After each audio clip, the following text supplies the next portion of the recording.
for Sean Hannity, who is taking it away from New York City. All right, Tucker, what an amazing show we have. This is a Fox News alert. Welcome to Hannity. Tonight, we are following 4 major breaking news stories. But first, before we even start, tonight is a night of vindication. Even the Washington Post is now tonight being forced to admit what we have been telling you for over a year. Also tonight, The Hill's John Solomon reporting the Obama administration gave a visa to a Russian nuclear official even after evidence showed he was involved in bribery and kickbacks, extortion, and money laundering. All these schemes to advance Vladimir Putin's uranium interests in America. Wait till you hear this report. John Solomon and Circuit News' Sarah Carter will all be here with the very latest. Also, Victoria Tunsing.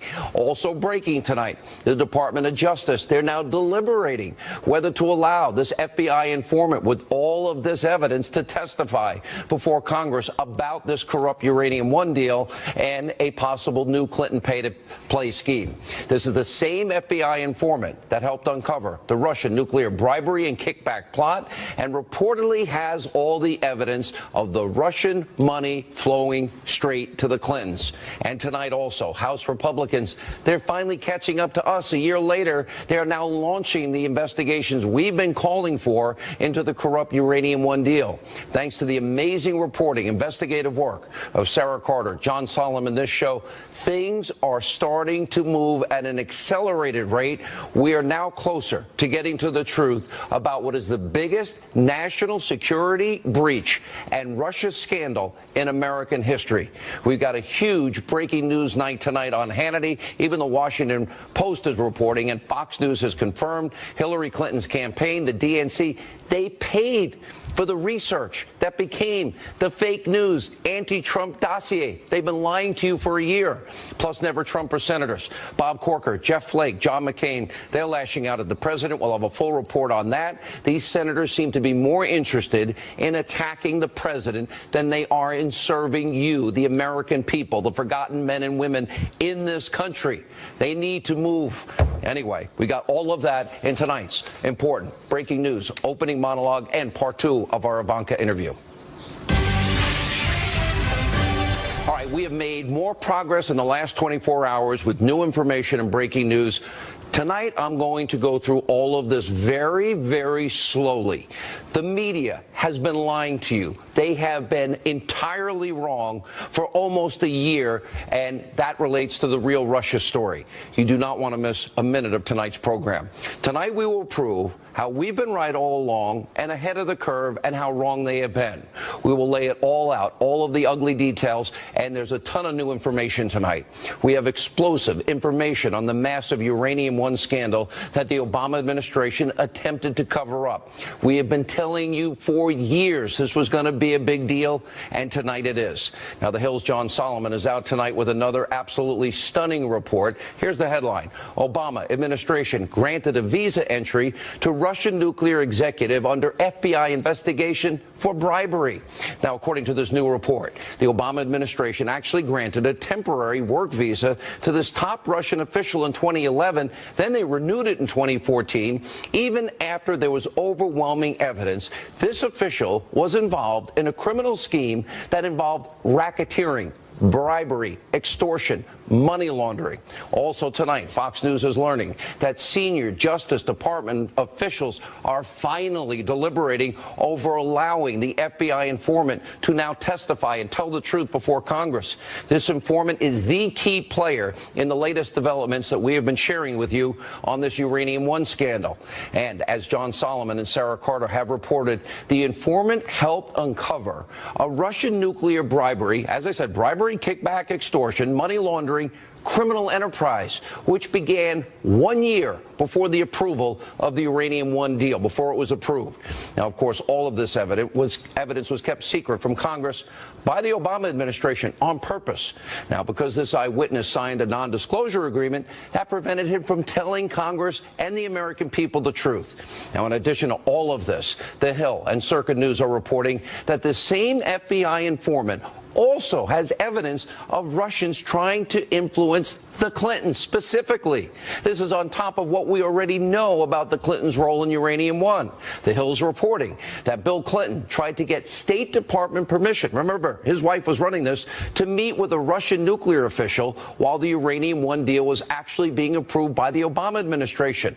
And we can't forget that just before the deal, what did Bill get? He pocketed $500,000 in a speech from Moscow. That was double his normal speaking fee. And during that meeting, he was advocating for Uranium One, and he sat down with Vladimir Putin. Now, I want to add one other point here, and this is important.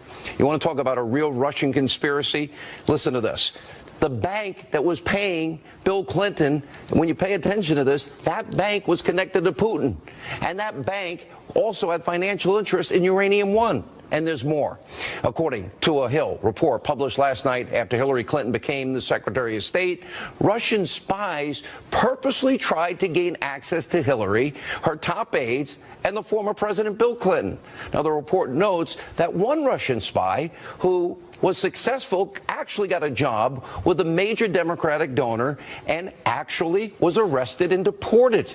Now, there's Peter Schweizer's book. Remember Clinton Cash? We were the first to bring that to your attention. It exposed how $145 million in donations poured into the Clinton Foundation while Hillary was Secretary of State, while she was approving the Uranium One deal. Now, this is what people all across this country and all of you corrupt people in the media, you should all be angry about this tonight. Now, because of all of the evidence of wrongdoing earlier today, finally, prayers answered. House Republicans announced that key committees will finally be launching investigations into this corrupt bribery Uranium One kickback deal. Take a look. We do have a witness who is a confidential informant who wants to talk about his role in this, and we're in contact with the Justice Department to release him from a non-disclosure agreement. If that doesn't work out in timely fashion, then we obviously would be able to subpoena him. You know, on the Oversight Committee, particularly my subcommittee, we're going to be focusing on how the interagency process worked in this. 7 years ago, in fact, 7 years ago this month, I raised these objections with the Treasury Secretary, who said they were being fully investigated, and obviously we want to see what happened to that inquiry, what information was brought to their attention, what they knew then, why they acted or didn't act, and put it in context of what's come out since then. Our job here is to get the facts. We're the legislative branch of government, and we will do just that. Here's my prediction tonight. People will be going to jail over this. Now, this is something we've been calling for weeks, months, even over a year. The House is also launching an investigation into how the Obama Department of Justice, how the FBI handled Hillary Clinton's email server case. And I've got to say, it's about time, because the evidence of wrongdoing in both of these massive scandals is overwhelming. It's incontrovertible, and it put our security at risk. And as we have been saying for months, Congress has a duty, a moral obligation. We can't have a dual justice system. They must investigate these scandals fully, and they must uncover the truth of what actually happened. How is it possible? How? That they never recognized that giving Vladimir Putin and the Russians 20% of our uranium, the foundational material to nuclear weapons, a hostile actor, is a good idea. And with Uranium One, Congress literally can start by calling on key Obama administration officials, Eric Holder, Rod Rosenstein, and yes, Robert Mueller. I hope you're watching. You need to testify under oath. And let me tell you why. As the Attorney General, Eric Holder, of course, he had oversight over the FBI. He was a member of the government committee that actually approved Uranium One. But yet they had all this evidence of corruption and bribery. He clearly had the information. Then there's now Deputy Attorney General Rod Rosenstein. Well, he was actually in charge of this FBI investigation into this Russian bribery and money laundering scandal. And finally, Special Counsel Robert Mueller. Back in 2009, he was the FBI director. This is when the Bureau, the FBI, so clearly had this information. He has conflicts of interest. There's no way the American people can trust Robert Mueller to investigate anything Russian related. To be fair and impartial, it's impossible because of his past role in this. He should resign immediately tonight. Now, also, the House tonight is also going to be investigating the Obama Department of Justice and the FBI's handling of the Clinton email server scandal. All happening tonight. Now, aside from Clinton having top secret, special access program, classified information, mishandled the felony on her server, remember the one stored in the bathroom of a mom and pop shop? The House will be looking into the former FBI director, which they should, James Comey, and it is inexcusable conduct. Now, you may remember he drafted the letter exonerating Hillary Clinton before ever conducting the interviews with the key witnesses, including Hillary Clinton herself. Comey also, he abused his power when he announced he was not recommending charges against Clinton. He never had that authority. And we've got the Attorney General, former Attorney General, Loretta Lynch. Remember the tarmac meeting with Bill Clinton days before Comey's decision. And like we've been saying, it's about time. These are all serious issues. All need to be investigated fully, and those involved need to be held accountable. We're also learning tonight that we were right about the GPS fusion dossier.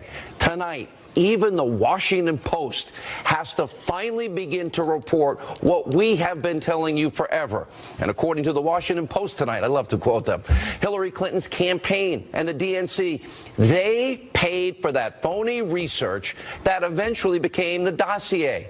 That's the same document that used Russian government paid sources and made wild and completely untrue and ridiculous accusations about Donald Trump. And remember, the Democrats, media, they were happy to repeat, for example, that Donald Trump was in the Ritz in Moscow and he had hookers urinating in his bed.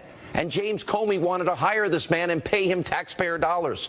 All of this makes the Clinton campaign and the DNC tonight complicit in spreading Russian propaganda and Russian lies about then-candidate Donald Trump. Now, they're spreading this Russian propaganda. They've been lying to you, the American people, using phony Russian sources. And this lie has gone on for over a year. This is real Russia collusion. This is the real Russia story. Robert Mueller, wake up tonight. Now, Fox News has also confirmed the information in the Post article is correct. In other words, we've been right for over a year. And we want to point out another part of the Washington Post article. It reads, quote, Fusion, GPS's research into Trump was funded by an unknown Republican client during the GOP primary. This is before the DNC and Hillary Clinton's campaign took over. Okay, I want to know, who is that? Was it one of the other candidates? Was it Senator McCain, who reportedly gave it to the FBI? Who's behind this? We need answers. Keep in mind, it was McCain. He said he passed this dossier around. And by the way, we have to wonder if this new information is the reason why the group behind the dossier, Fusion GPS, is trying to stop lawmakers from accessing their bank records. Follow the money. Now, the entire Democratic apparatus, most of the Republican apparatus, and all of the mainstream media, they fell hook, line, and sinker for a Russian disinformation lying campaign to the American people during an election. The Democrats, Hillary Clinton, they all lied to you for over a year. Now, keep in mind, there is a report. James Comey, he tried to pay Christopher Steele, the former British spy who put this whole dossier together. He wanted to give him your money. And tonight, predictably, the new DNC chairman, Tom Perez, he's like, I didn't do this. He's denying he had any personal involvement with the dossier. You're going to hear a lot more of those denials in the days to come. We'll continue to follow that story. Also tonight, very important report, and that is pathetic, weak, gutless, spineless, never-Trumper establishment Republican forces all lashing out against the president today. Now, Senators Bob Corker, we have little snowflake, whiny Jeff Flake, and John McCain all bashing the president. Instead of doing what? Focusing on passing tax reform for the forgotten men and women in poverty on food stamps and out of work in this country. Take a look. was one of those that hoped that, you know, he would rise to the occasion as president. And he has not risen to the occasion. It's very evident to me. It's obvious his political model and governing model is to divide. You know, it's a sad place from my perspective for our nation, and I think the worst of it is going to be just the whole debasing, if you will, of our nation. We must stop pretending that the degradation of our politics and the conduct of some in our executive branch are normal. Reckless, outrageous, and undignified behavior has become excused and countenanced as telling it like it is. The notion that we should say or do nothing in the face of such mercurial behavior is ahistoric, and I believe profoundly misguided. To announce that there must be no criticism of the president, or that we are to stand by a president, right or wrong, is not only unpatriotic and servile, but is morally treasonable to the American public. When the Flake service to this country in this Senate is reviewed, it will be one of honor, of brilliance, and patriotism and love of country. Here's a simple truth. All three of these guys, they're inept, they're ineffective, they have completely failed to deliver on the promises that they made to their constituents and you, the American people, for years. These guys have accomplished nothing, and others like Ben Sasse, too. And you know what? All they're doing here is standing in the way of enacting an agenda to help move the country forward, what the people voted for last November. And they're trying to be martyrs in the process. You want to be martyrs? You guys go right ahead. Here's my answer to all of you tonight. Good riddance, happy trails, don't let the door hit you on the way out of town. Now, before his little stunt on the Senate floor, Senator Flake announced he wasn't going to be running for re-election in 2018. Now, here's part of the truth here. Flake is now trying to say his decision is all about President Trump. But here's the truth, because he lied today. At least he's not choosing to run again because back in August, Flake had an 18% approval rating among voters in Arizona. And another poll showed that he was losing to his chief Republican primary challenger, Dr. Kelly Ward, who would have crushed Flake in a primary had he had the courage to run. And then you got Bob Corker. He's done nothing but attack the president now for weeks. Bob Corker, he's stepping aside. He's not running again because he would have lost in Tennessee. So I have a suggestion for all you never Trumper senators that are headed for the exits, people like Corker and Flake. You know what? Guess what? You guys, take your other colleagues with you. Mitch McConnell, goodbye. Ben Sasse, goodbye. John Cornyn, goodbye. Lisa Murkowski, Susan Collins. Either get the job done that you promised the American people, advance the president's agenda. What are the conservative values that the president is advocating for that you're unwilling to support? Many of you can retire and we'll all be happier. Now, the difference here between President Trump and these senators that I just listed is the president is a fighter. He's fighting for what he believes in. I like somebody fighting for the American people. And he's also somebody that is keeping his word, his promises. The Senate has done next to nothing to help the president keep his promises or help the American people or help the forgotten men in poverty on food stamps and out of work. Look at these statistics. The Senate has confirmed in about a year, since January, only 175 of President Trump's civilian nominees. Guess what? 229 have yet to be confirmed. How many vacations do these guys take? And during a similar time frame, President Obama had 359 nominees confirmed, over twice as much. And listen to this. Through September of this year, the House of Representatives, and I have disagreements with them at times, at least they do their job. They have passed 308 bills that originated in that chamber and 8 bills that the House of Representatives passed. The Senate has passed 34. Beyond an embarrassment, beyond a disgrace, these guys are the definition of failure, the poster children of failure. Now, Senate Republicans are no longer serving the American people. So you know what, Senator Flake? Bye. You know what, Senator Corker? See you later. It's time for accountability. It's time to drain the swamp. If Republicans don't back this agenda, a tax reform, repealing and replacing, they need to get out of the way or resign or retire or do something. Because you know what? The only reason these people are now saying they're not running is because they can't win. And for all you never Trumpers who are watching tonight, take a look at the side of your screen. They happen to be Donald Trump's accomplishments. Let's see. Pretty long list. Real, tangible accomplishments, promises made, promises kept. So what have you never Trumpers done in this period of time? Have you helped the millions of forgotten men and women in this country that are suffering? Well, the answers are simple. You've done nothing other than help the Democrats obstruct the president at every single turn. And you know what? Enough's enough.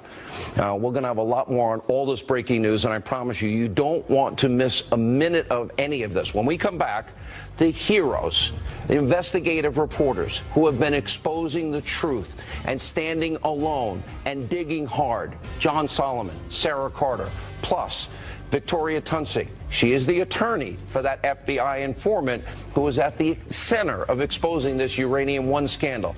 We've got all of that. Sebastian Gorka, part 2 of our interview with Ivanka, and much more. Stay with us.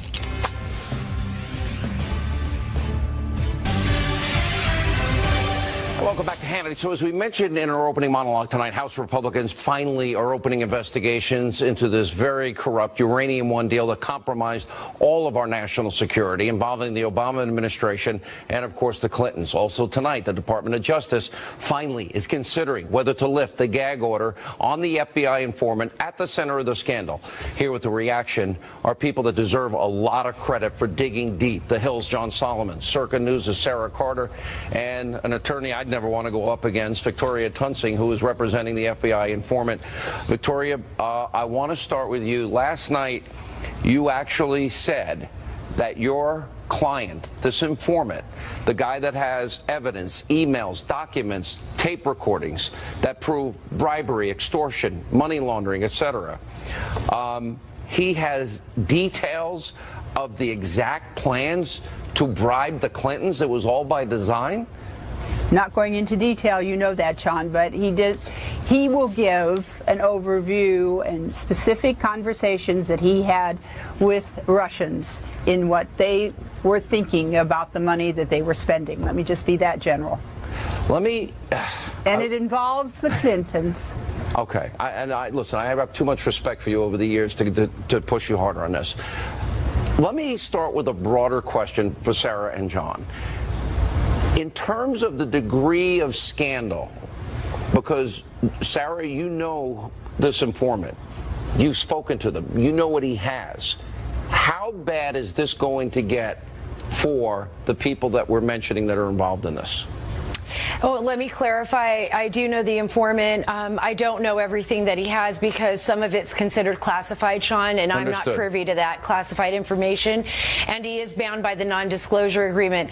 But I think as the investigation moves forward with the House Intelligence Committee, with the Oversight Committee, with the Judiciary, and as soon as the Department of Justice, I hopefully lifts his non-disclosure agreement and protects him, I think that this will lead to an investigation that will expose and finally, for once, tell the American people and Congress what actually happened with the Uranium One deal, how far the Russians were willing to go, and the connections those Russians made in the United States. And that is going to be imperative. And there is so much there. It's like we've unraveled a thread, right? And it just doesn't stop unraveling. So I think that the momentum needs to be kept up, Sean.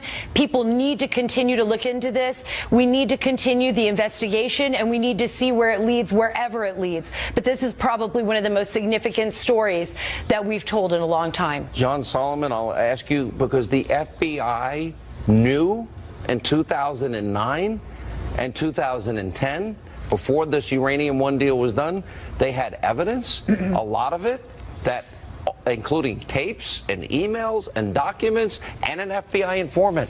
They knew it all. And they still approved this deal, knowing that all this is going on because Vladimir Putin and a hostile actor, we've been lectured about Russia, Russia, Russia for a year, that they wanted to get the market on American uranium. And the sad part is they succeeded. So let's, if you let me do a little reporting on your show here. So just a little bit ago, before we came on here, Victoria and I talked, and she was able to confirm for me that her client has information that Director Mueller and President Obama and other officials were briefed on this investigation in real time as it was going on. That's the first time we've heard that. Maybe she can answer a little bit more on the show about that. Victoria? Well, my client was told this information. Now, whether the Bureau was puffing, I don't think so, because they were very specific. They said that the briefing made it into President Obama's daily briefing papers. So I don't think they made that up. Wait. So let me see if I got this straight. So yeah. Mueller, Rosenstein, maybe even Comey at the time, and the President of the United States, certainly Eric Holder was the head of the DOJ, they all knew that they had all this evidence that the Russians had infiltrated with the purpose of a criminal enterprise to corner the market on uranium, the foundational material of nuclear weapons. Anyone? That is correct. Sarah, you're shaking your head. Yes, that's possible. And Robert Mueller's now investigating anything involved with Russia. How is that possible? You know, Sean, I think this cries out for a special counsel. I just don't see how this can continue on. Gosh. Congressional committees are fine, but this really this is a criminal investigation, and Jeff Sessions isn't going to ever feel comfortable doing special coordinating counsel. that. And Rod Rosenstein is recused because he was the U.S. attorney. So then who appoints a special counsel? Well, no, Jeff Sessions can appoint the special counsel. Yeah. He's not recused. He's true. Just not going to be comfortable doing it. So he ought to get somebody in here and get this off their hands. Sarah? I agree with Victoria. I think that there's only so far that many of us can go, particularly with this type of investigation, especially, Sean, when it goes into territory that's classified. But I think that a special counsel can do that. They can look into this. Also, the House Intelligence Committee can look into a lot of these issues. Oversight can take a look. Senator Grassley's done tremendous as well as far as asking the right questions and moving forward. But I think a special counsel, as Victoria suggested, is something that I've been hearing from sources, something that they hope Attorney General Jeff Sessions moves forward with. And John, let's go into the new information that Sure. Now that the investigation, then they allowed the visas to an individual that they know was involved in this. How could that happen? Yeah, the Maine immigration law says that you may not grant a visa to someone that you know is engaged in criminal conduct. And specifically, there's a section that says if you know they're involved in money laundering. Well, we know the Russian nuclear official that was eventually indicted was involved in money laundering. That was a kickback and money laundering scheme. The Obama administration in 2011 and then again in 2014, according to court records, not according to anonymous sources, court records, they gave this guy 2 visas even though they knew he was involved in a criminal conspiracy. And I think that that's why these questions are surfacing. There's either a breakdown in the system or a knowing and willful decision to let these people into our country. And to let people know how hard, Sarah, you've been working, and John, you've been working, you guys have known this evidence has existed for over a year, correct? Or you suspected it existed. Let's say it in a nice way. About 4 months, 5 months for me personally. Yep. Yeah. Sarah? Right about the same time. A little bit longer, but yes. DNC and the Russian dossier, Sarah, I'm really trying to understand this too. Now we have confirmation that the DNC and Hillary Clinton's lawyer paid. They've lied to us for a year. Outright lied to us. Well, they didn't want to admit it, right? Nobody wanted this information to be revealed. And now we find out April 2016, the DNC and the Clinton campaign were funding the dossier. But Sean, I was talking to sources that deal with Russian intelligence. This is U.S. intelligence, U.S. sources that deal with the Russians often. The minute Christopher Steele stepped into Russia to start talking to former FSB, KGB, former KGB agents, and started digging into President Trump, they knew immediately who was funding it, and they used it for disinformation. So I think that what's interesting here is that actually the Democrats, maybe unknowingly, were actually funding a disinformation campaign by the Russians. That's astonishing. Disinformation campaign, propaganda campaign, and let's call it what it is. That means lying. And That's lying right. and paying Russians for phony stories and everything else. Look, I can't. Both of you have come under a lot of fire for your reporting, and I think tonight in many ways is only the beginning of a vindication that I've been predicting is coming. And Victoria, great job. I'm glad that your client picked the right person. I've known you for many years. You're tough. I wouldn't want to go against you in a courtroom. We'll have you guys back on tomorrow night. Thank you all for being with us.